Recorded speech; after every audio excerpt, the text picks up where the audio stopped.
Here at Ronin Pro Wrestling in South Florida, here at Pembroke Pines, Broward College Gym, the living legend, WWE Hall of Famer Larry Zbyszko is here.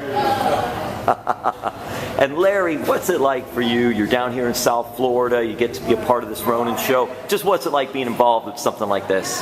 Well, for me it's fun. I mean, I don't do it a lot, but once in a while it gets me out of the house.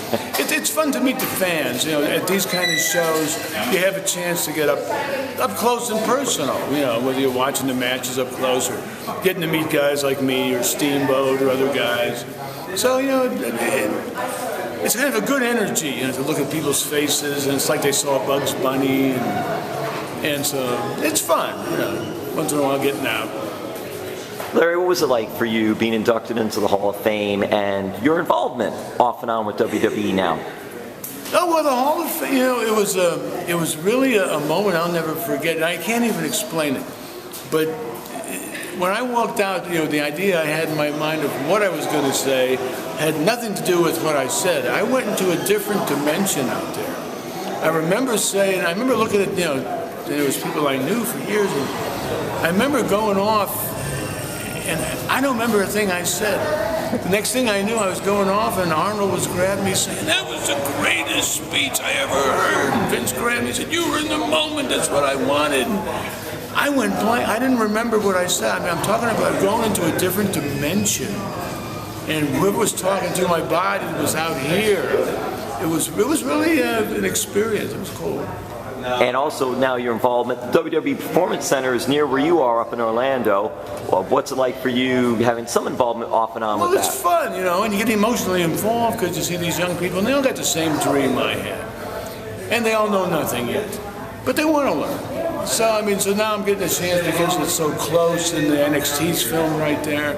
So, you know, I can go down and I hang out with them, and I can pass on some knowledge. And so it's fun for me. We'll probably get involved more. We'll see what happens.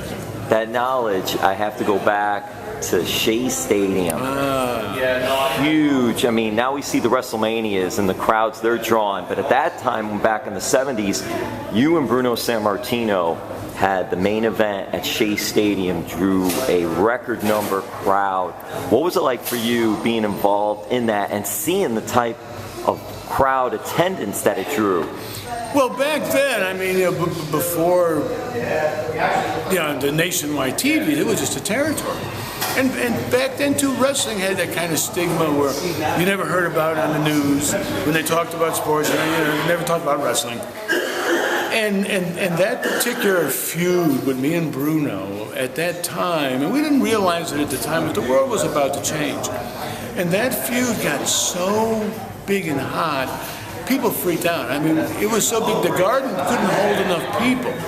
So, you know, we took it to Shea, which in those days was unheard of. And even Vince McMahon Sr., I mean, you know, he had to think twice about it because it's his butt on the line. He was the one renting Shea Stadium.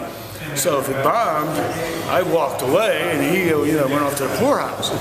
But, you know, but everything was so hot and so, but in those days, I mean, to walk out, and what it actually did at that time was it caught the attention of the news. And now they go, "Hey, Shea Stadium sold out tonight, but it wasn't the Mets." And then at that time, nationwide cable started. Ted Turner had to have it on TBS USA, had to have it because Shea Stadium, we have gotten the news and got all these new cable, you know, TV excited about it. So the business was a natural television business, and it was perfect for the new nationwide cable that was about to begin. So if you look at Shea Stadium now, it's a marker where the old school era ended and the new era, the early 80s, with the characters began and the business kind of changed. And now they're at a point where another era is ending and the new global networks start. So it's an interesting time.